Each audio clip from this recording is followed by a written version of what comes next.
Hi welcome to my mini vlog. ಇದು Sunday vlog ಆಗಿರುತ್ತೆ. Sunday morning ಟಿಫನ್ಗೆ ಅಂತ ಲಾಕಿ ಮೊಟ್ಟೆ ಚಪಾತಿನ ಮಾಡ್ಕೊಳ್ಳೋಣ ಅಂತ ರೆಡಿ ಮಾಡ್ಕೊತಾ ಇದ್ದೀನಿ. ಫಸ್ಟೇ ನಮ್ಮ ಮಾವ ಲಾಕಿ ತೊಗೊಬಂದು ಅದನ್ನು ಬೇಯಿಸ್ಬಿಟ್ಟು ಅದನ್ನು ಬ್ರೆಡ್ ಥರ ಉಡಿ ಮಾಡಿ ಇಟ್ಟಿದ್ರು. ಈ ರೆಸಿಪಿನ ಶೇರ್ ಮಾಡ್ಕೊಳ್ಳೋಣ ಅಂತ ಮಾಡ್ಕೋತಾ ಇದ್ದೀನಿ. ಫಸ್ಟು ಒಂದು ಬಾಣಲಿಯಲ್ಲಿ ಎಣ್ಣೆ ಹಾಕ್ಕೊಂಡು ಸಣ್ಣದಾಗಿ ಈರುಳ್ಳಿನ ಹೆಚ್ಚಿಟ್ಕೊಂಡಿದ್ದೆ. ಫಸ್ಟ್ ಟೈಮ್ ನಾನು ಕೂಡ ಮಾಡ್ತಾ ಇರೋದು. ಇಷ್ಟು ದಿನ ನಮ್ಮ ಅತ್ತೆನೇ ಮಾಡ್ತಾಯಿದ್ರು, ಬಿಕಾಸ್ ನಾನು ಲಾಕಿ ಮಟನ್ ಎಲ್ಲ ಮುಟ್ಟಲ್ಲ ಅಂತ ಫಸ್ಟೇ ವ್ಲಾಗಲ್ಲಿ ಹೇಳಿದ್ದೀನಿ.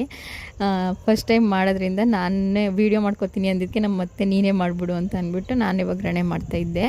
ಅದಾದಮೇಲೆ ಒಂದು ಸ್ವಲ್ಪ ಚಿಟಿಕೆ ಅರಿಶಿನ ಮತ್ತು ಉಪ್ಪು ರುಚಿಗೆ ತಕ್ಕಷ್ಟು ಹಾಕ್ಕೊಂಡು ಚೆನ್ನಾಗಿ ಗೋಲ್ಡನ್ ಬ್ರೌನ್ ಆಗೋ ತನಕ ಫ್ರೈ ಮಾಡಿಬಿಟ್ಟು ಒಂದು ಕಟ್ ಸಬ್ಸಿಗೆ ಮತ್ತು ಒಂದು ಕಟ್ ಕೊತ್ತಂಬರಿನ ಸಣ್ಣದಾಗಿ ಹೆಚ್ಕೊಂಡು ಅದನ್ನು ಕೂಡ ಹಾಕ್ಕೊಂಡು ಫ್ರೈ ಮಾಡ್ಕೊಂಡು ಇಟ್ಕೊಂಡಿದ್ದೀನಿ.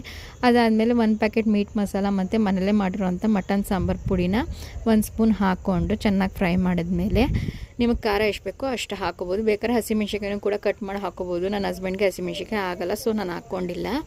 ಅದಾದಮೇಲೆ 2 ಮೊಟ್ಟೆನ ಒಡೆದು ಹಾಕ್ಬಿಟ್ಟು ಅದು ಚೆನ್ನಾಗಿ ಬೆಂದಮೇಲೆ ಫ್ರೈ ಮಾಡಾದಮೇಲೆ ಕಟ್ ಮಾಡಿ ಉಡಿ ಮಾಡಿ ಇಟ್ಕೊಂಡಿರೋಂಥ ಲಾಕಿನ ಬೇಯಿಸಿರೋದನ್ನ ಹಾಕೋಬಿಟ್ಟು ಚೆನ್ನಾಗಿ ಮಿಕ್ಸ್ ಕೊಟ್ಬಿಟ್ಟು ಲಾಸ್ಟಲ್ಲಿ ಫೈನಲ್ ಟಚ್ಗೆ ಮೇಲೆ ಹಸಿ ತೆಂಗಿನಕಾಯಿ ತುರಿ ಒಂದು ಫುಲ್ ಓಳನ್ನ ಹಾಕಿದ್ರೆ ಸೂಪರಾಗಿರೋ ಲಾಕಿ ಮೊಟ್ಟೆ ರೆಡಿ ಆಗುತ್ತೆ. ಚಪಾತಿ ಇದ್ರ ಜೊತೆ ಕಾಂಬಿನೇಷನ್ ಸೂಪರಾಗಿರುತ್ತೆ.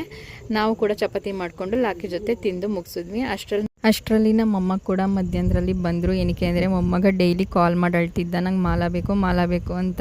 ಅವ್ನ ಕನಸಲ್ಲೂ ಕೂಡ ಕನ್ವರ್ಸ್ತಾ ಇದ್ದ ಅಂತ ಅಂದ್ಬಿಟ್ಟು ಸಂಡೇ ಮಧ್ಯಾಹ್ನ ಅಷ್ಟರಲ್ಲಿ ಬಂದರು. ಅವ್ರಿಗೂ ಕೂಡ ಊಟ ಎಲ್ಲ ಬಡಿಸ್ಕೊಟ್ರು. ನಾವು ಕೂಡ ಗಟ್ಟೆ ಮನೆ ಆಡ್ಕೊಂಡು ಟೈಮ್ ಸ್ಪೆಂಡ್ ಮಾಡಿದ್ವಿ. ಈ ವ್ಲಾಗ್ ಇಷ್ಟ ಲೈಕ್ ಮಾಡಿ ಫಾಲೋ ಮಾಡ್ಕೊಳ್ಳಿ.